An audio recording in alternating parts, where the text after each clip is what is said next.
Good afternoon, everyone. The time right now is 2:04 p.m. Thank you for joining the Simulation and Debrief workshop hosted by the Waterloo Regional Campus. I'm Catherine Tong, the Faculty Development Lead for the campus. I'm going to take 1 minute to review some housekeeping items for the Zoom meeting, and then I'm going to give it over to Mallory Fox to start the session. So as you probably are aware, the session is being recorded at this moment. So we will record all of the large group portion of this talk so that people who couldn't make it would be able to review it at a future time. And you will all get a link of the recording as well.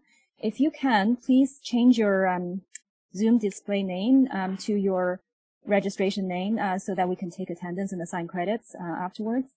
We're accredited for 2.5 Main Pro Plus and MOC Section 1 credits for today.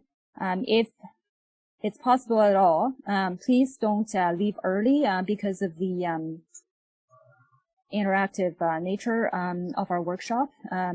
We are going to have large group session followed by a portion of interactive breakout rooms.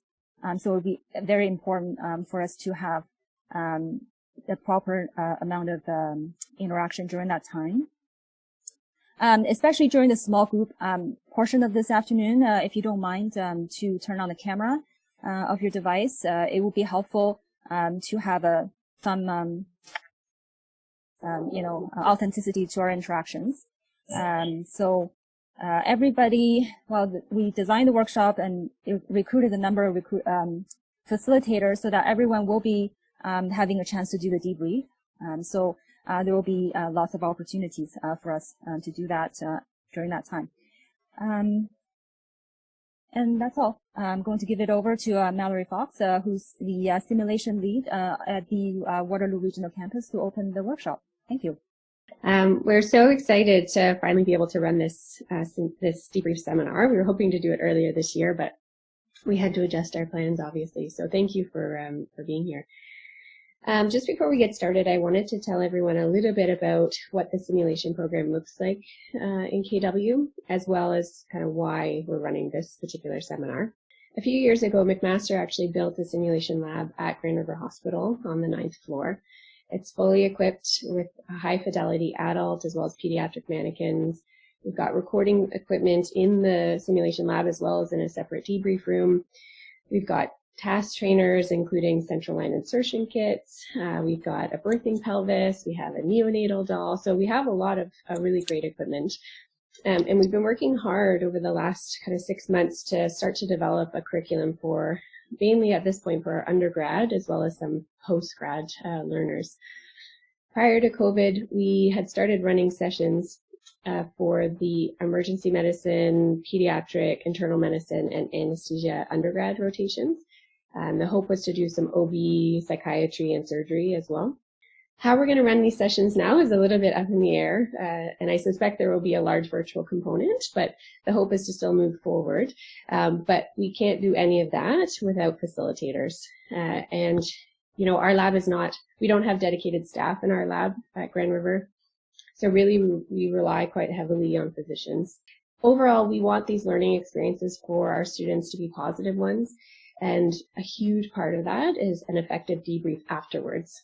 So my hope for this session is really just to introduce you all to some of the established debriefing methods. If you've never done it before, if you have done it before, or even done this particular seminar before, then this will be a good refresher for you.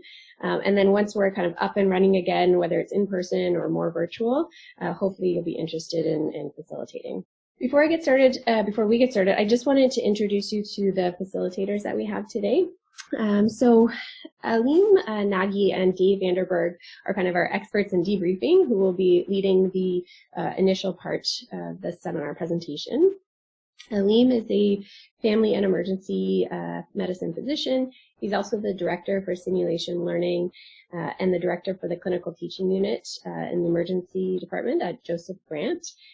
He's an assistant clinical professor and director of the emergency medicine clerkship at McMaster.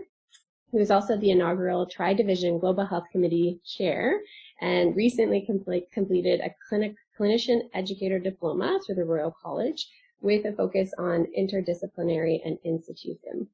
Dave Vanderberg is a ER physician at Grand River Hospital and St. Mary's Hospital, as well as Guelph General Hospital.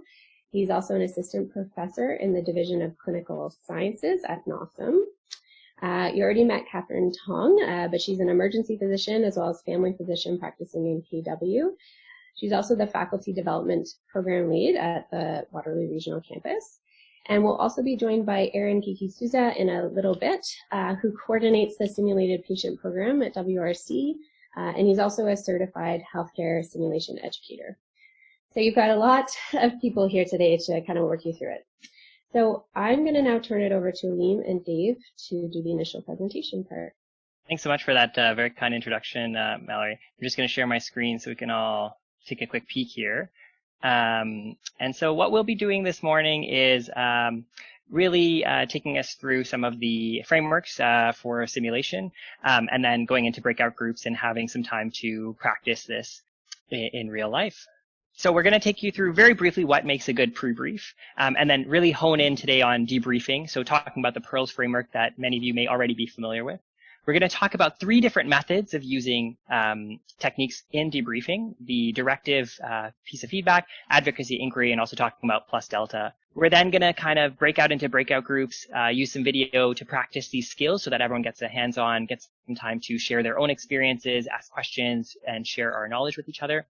And then we're going to come back together, talk about CRM and the performance domains in a little bit more detail, the challenging debrief, and the DASH framework tool.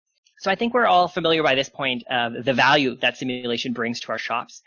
We've had quite a number of simulations over the past few months with COVID, and I think that's been a really unifying time for all of us to come together and see the value of in situ simulation in particular, and its ability to rapidly practice and roll out new protocols.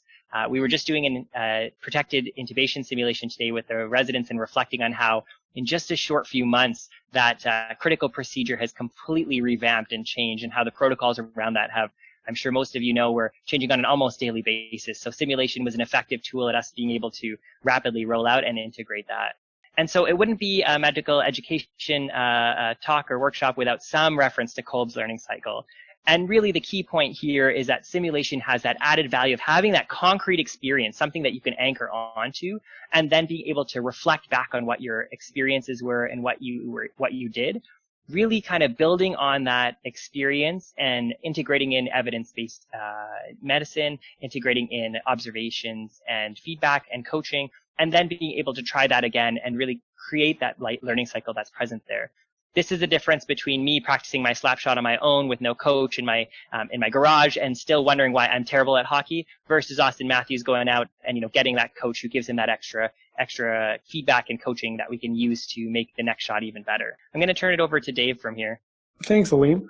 When we're thinking about, this is a workshop on debriefing, and when we're thinking about debriefing, the debrief really begins if you're the facilitator, whether you are an emergency doctor, you're a nurse, you're an obstetrician, you're a midwife, wherever you are, if you're going to be the debrief for you begins before the simulation actually begins. Some of us are going to be doing simulations where the sim is already written for us and there's objectives clearly lined out. Some of us are going to be facilitating sims where we're writing the sim ourselves.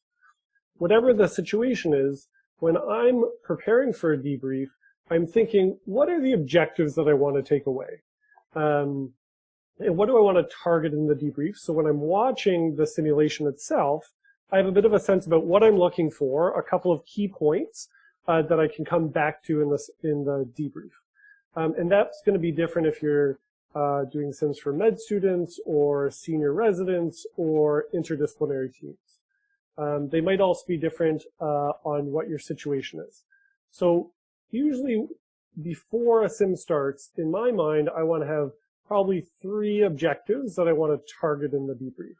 And those could be in a number of different domains. So it might be something targeting around a crisis resource management principle or human factor principles such as situational awareness or communication. It might be, if I'm doing a COVID interdisciplinary simulation, maybe my main objective is about safety issues.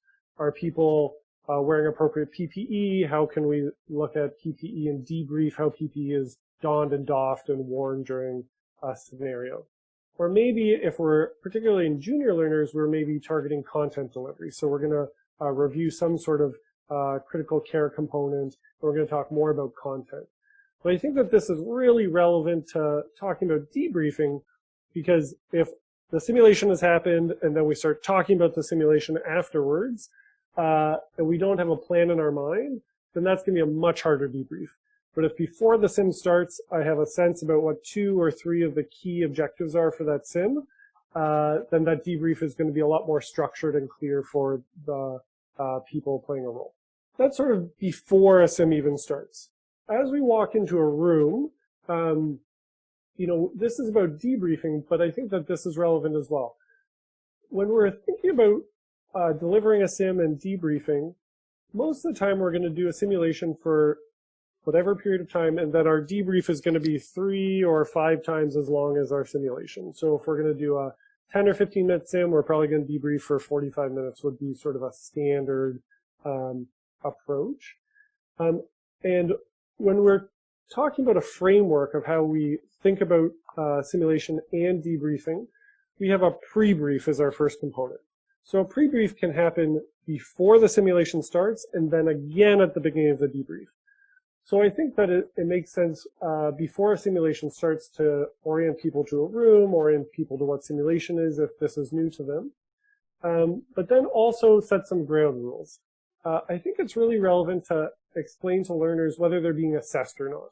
So I often say things like, you are not being assessed. I'm not going to tell your preceptor about it. I'm not going to joke with Aleem afterwards in the lunchroom. Oh, this patient gave this learner gave 100 milligrams of morphine. To try to make everyone feel comfortable, but to have the learners really understand what the expectations are of them. I think that putting yourself on the line and being part of a simulation is nerve-wracking for learners when everyone's watching them, especially behind one-way glass. And we want to try to create a feeling of safety, that this is not about assessment for the most part, and if it is, to be very explicit when it is about assessment. And to recognize that, Harvard has this component in their simulation school, which talks about everyone is intelligent, everyone's trying to do their best, and everyone wants to improve. This is the principle and idea that we all have when we're going into simulation. So that's what I would do before the simulation begins. And then even when I'm beginning a debrief, I would reiterate some of those core principles, that this is a safe place.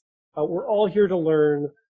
This is not about who made a mistake. We're really just trying to close some gaps and get people to the next level, both on a technical perspective, but also sometimes on those crisis resource management domains as well. I think that's especially important if you're going to be doing any type of interdisciplinary or in situ simulation. So I think those were some really good points, Dave. I know at Joe Brant, we have an extensive in situ simulation program in our emergency department where we're running simulation every week with experienced providers. And for them, it's very critical that they don't feel like their performance is going to be reflected badly amongst other colleagues. I know that's sometimes a bit of an artificial constraint because, as we all know, the residents, the nurses, anyone who kind of travels in between different providers, you see how different providers function in that space. So that knowledge is already out there, but people are often apprehensive about simulation because of the fear of being judged. So it's important to really clarify. The framework that we're going to be using today is the PEARLS framework to help anchor our discussion in how to debrief scenarios. And it's made by this all-star cast that you can see listed here. And it really focuses into 3 different domains of giving feedback that we're going to dive into in a little bit more detail. Just briefly, why is the PEARLS framework one of the ones that we've chosen for today? So you can see here it went under a pretty extensive literature review. It went through 24 months of pilot testing and then had iterative responses from experienced debriefers across Canada and North America, specifically across the world as well into Europe. And then they built the framework based on that. And so the first 3 components are really reflecting some of the elements that we talked about. In number 1, setting the scene. So that's where your pre-brief really matters. Have you really set expectations of everyone walking into this room? Have you made it clear to everyone what they're going to be taking away from today? That's kind of step one. And then step two, which is the reactions phase, is that initial thing right as soon as you see this simulation happen. And we've often seen that if you think back to the sims you've had with learners or with staff, that right away apprehension goes away, that initial emotional response, that release of, oh my God, that was tough, or that was stressful, or that was scary. This phase has varying degrees of length depending on the skill level of the providers, their experience, and also what the case is. So if you think about your own real life situations where you've had a stressful circumstance at work, there are some that for you might be like, not a big deal. You know, as an emerge provider, if I'm in a, cardiac arrest for, 20 minutes or 30 minutes and it was an elderly person and it was expected, and it doesn't really phase you in the same way that, let's say we had a pediatric arrest, and that might have a lot more emotional response from the team. So the reactions phase is your way of like decanting that emotion so that right away people get a chance to kind of release that. And it also is a great way for people to participate in a very low stakes manner. Saying what you felt is kind of not very high stakes. You can just say, I felt scared, I felt stressed, I felt, confused, or you can just share an emotion without really having to critique any element of the performance. So I really like the reactions for that phase.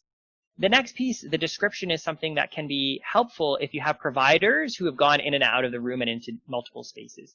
And so the description allows you to really solidify and anchor into what were the medical details of the case. And so there's some sample phrases on the right there that you can use. And this is especially helpful if you have a case where providers are constantly going in and out of the room, or in today's society with COVID, where you have half your team inside, half your team outside. So the team outside might be like, I'm not even sure what happened. And we've kind of been on the other side of the walkie-talkie, I'm sure some of us, and we're like, what was that whole case about? We totally missed it. So it allows you to have a shared framework for your discussion there. Dave, back to you. Thanks, Aline.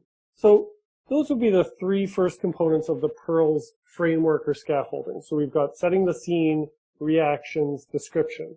We then move into the fourth component, which is analysis. And analysis is really where the meat of the debrief begins, and we begin to target some of those objectives that we've set earlier in sort of facilitated conversation. At this point, before I dive into further conversation in this analysis section, I often, at the end of the descriptive phase, beginning of the analysis phase, I often might ask a question, was there anything that came up in this simulation that people want to make sure that we talk about? And that gives people an opportunity to set some of their own objectives in the debrief as well. And if you're using a whiteboard or something, I sometimes make a parking lot, for example, and write down a couple of those key points that people want to target. They're often very similar to the objectives of the case. I just want to make sure that the learners walk away with their questions answered as well, and that it's not too facilitator heavy in terms of what we talk about. As we move into this analysis phase, this is an outline of some of those performance domains. Performance domains, there's a lot of jargon I find in simulation education. These terms might also be under a heading called crisis resource management, human factors, non-technical skills. And simulation and high fidelity simulation in teams, I think, is a great tool to target some of these issues. So when you begin your analysis phase and discuss where are those gaps in a team, these are some ideas that you might want to talk about. Decision-making, technical skills, communication, resource utilization, leadership, teamwork, situational awareness. And those are some of the performance domains that might be a key component of what your team-based analysis is in your debrief to target some of those areas. When we begin to talk about how are we going to do this debrief, what are some ideas or tools I can use? So I'm going to use the PEARLS framework as a large scaffolding, but now I'm into an analysis phase. How do I actually give feedback? So Liam and I are going to talk about three different types of ways you can give feedback or lead this conversation. One is directive, one's called plus delta, and one's called advocacy inquiry. So this is more directive, and directive is probably more relevant the more junior the learner. So directive, this is Austin Matthews. I don't know whether you guys are aware, but I think Aleem likes Austin Matthews. He comes up a lot. This is Austin Matthews giving some direction to the referee that in fact it was a goal. And so an example, if we move on to the next slide here, Aleem, some examples of language we might use in directive, you might say things like, I noticed, for example, I noticed you were holding a laryngoscope with your right hand. Next time, let's try, we want to use our left hand when we're holding a laryngoscope. This might be very basic. Or I observed that you pushed rocuronium or a paralytic medicine before the airway team was ready to intubate the patient. So this is very directive in terms of noticing a performance gap and then closing that performance gap. So it is, I noticed this, I observed this, I saw this, the next time, or a different way to do it. Some language I use, which I find non-intimidating, is to get you to the next level. What I would suggest is this, which isn't you've done something wrong, it's you are a fourth-year medical student, and how to get you to the next level in your learning would be to try this instead. So those are all examples of how we give directive feedback. And again, like, simulation to me is about pumping tires for the most part, right? This is a great opportunity to manage a critically ill patient, often when it is above your level of expertise. So when we're giving directive feedback, we still, I think, would encourage folks to be really positive, and to recognize that those gaps in these learners are expected gaps for most of them.